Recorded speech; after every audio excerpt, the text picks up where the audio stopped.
ছোট্ট সোনামণিরা, আশা করি সবাই ভালো আছো। আজকে আমরা শিখব ইংরেজি বাংলা ৬টি ঋতুর নাম। চলো ভিডিওটি শুরু করি। সামার মানে গ্রীষ্ম।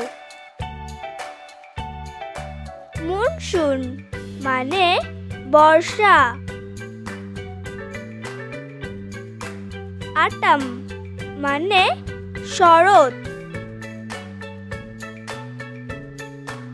লেট অটাম মানে হেমন্ত। উইন্টার মানে শীত। স্প্রিং মানে বসন্ত।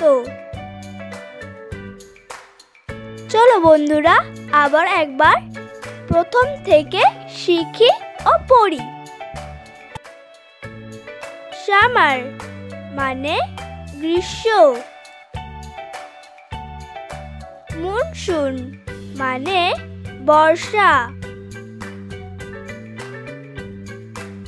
অটাম মানে শরৎ।